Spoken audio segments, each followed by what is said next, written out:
Hey guys, Justin from thecarflip.com, making this video because of a question that I received from someone inside of the CarFlip Facebook group. If you're not a member of that, you're missing out. Go to thecarflip.com, there's a bar at the top, you put your email address in and you'll get a link to join. So we'd love to have you there, but their question was, why does car flipping have to be so hard? They've bought 2 vehicles in a row that they've had issues with. One was more of a mechanical problem, and the other was a huge, just a lot of work. Interior was nasty, needed body work, and basically they were like, you know, I see you do it, I see other people post videos, it looks easier, but for me it's been super hard. I'm putting in tons of work and I'm not making a lot of money. And I got that question a couple days ago. I'm just now having a chance to make this video, but I just left a guy's house. I was actually at the auction this morning. It was freezing here in North Carolina. When it gets in the 20s, that's super cold for us. I know some of you, that's nothing. But I was at an auction. I bought 5 cars. While I was at the auction, I was in between. There was a 20 car gap, and I was looking on Facebook Marketplace for Wranglers because I like Wranglers. They sell really well. I found a 2000 Jeep Wrangler with 127,000 miles for $3,800. My spider sense went off, right, and I knew it was a good deal, so I decided to go look at it. I messaged the guy right away. I didn't even try to negotiate because that was a really good price for a 2000. If I didn't do anything to a Wrangler that was in average condition with that kind of miles, that's an easy $2,500 profit, like boom, easy. So I messaged him, he gave me his phone number, I called him, and he said, hey, just want to let you know, being honest, and most buyers are not going to do this, but he said, just want to let you know there is some rust on it. I asked him, you know, how much, where's it at? And he said, well, you're just going to need to come look at it. If you're handy, you can fix it. So I said, okay, great. Finished up with the auction, bought 5 today, and went to talk to him about it. So I drove about 45 minutes, got there, really nice guy, really nice place, awesome house. Actually, there's like geese. He had like a pet goose. There was this goat, little baby goat running around. It was really cool. And I went up, looked at it. I could see that the front fenders, which are really easy to replace, had patches on them. Somebody had bolted down some metal on them. So I said, okay, you know, that's not horrible. The body was in decent shape. It was red. The paint was in good shape.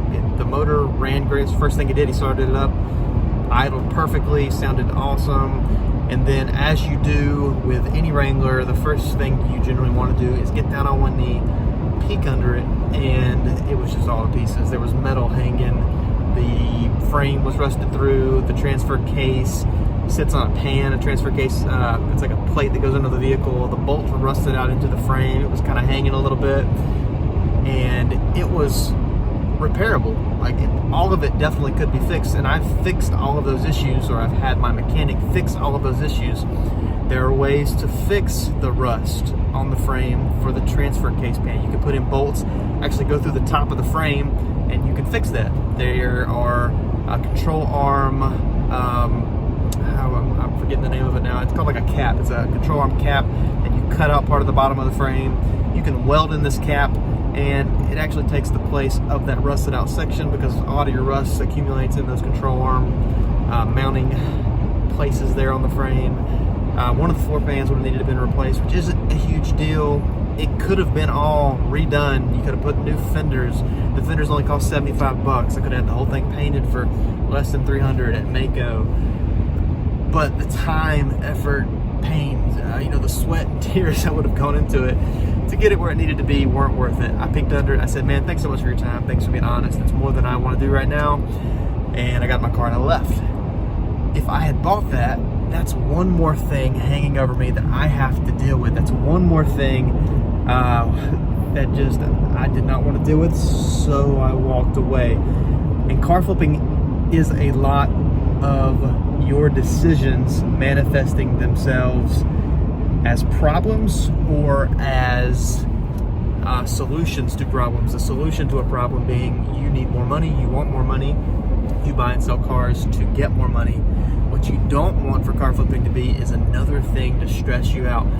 And sometimes stress is okay if there is something to gain from it. Like when you go to the gym, I hate going to the gym. I hate working out. I hate running on a treadmill.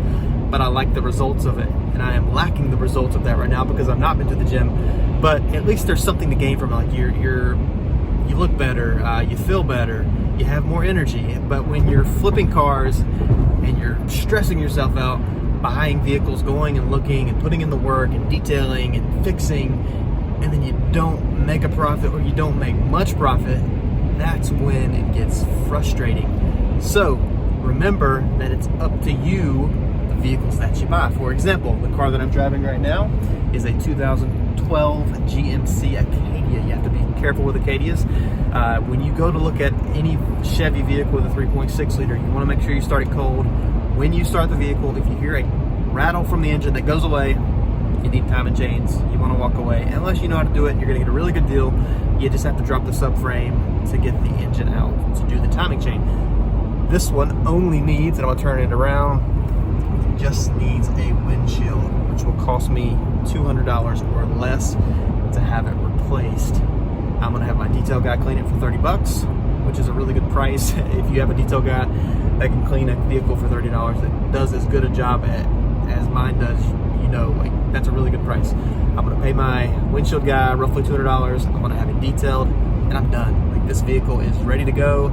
I got a good price on it. It'll be out on the front line. It's got 130,000 miles. This will be ready within roughly 3 days, and I don't have to do anything.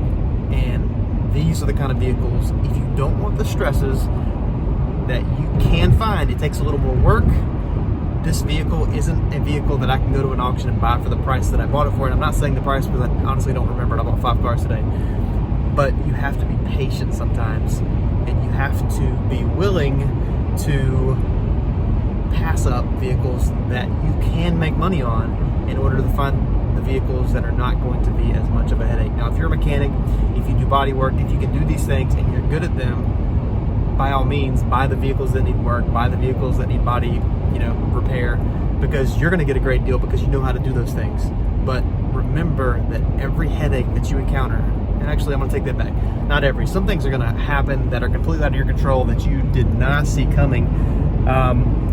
But a lot of the problems, a lot of the frustrations that you deal with in car flipping are decisions that you've made. And the longer you do it, the more that you can see those things coming and you can avoid them. But in the beginning, just be aware there are going to be headaches, but it gets better because you can learn to avoid them. So I hope that's helpful for the guy that asked the questions. Your name is slipping my mind, but I hope that helps.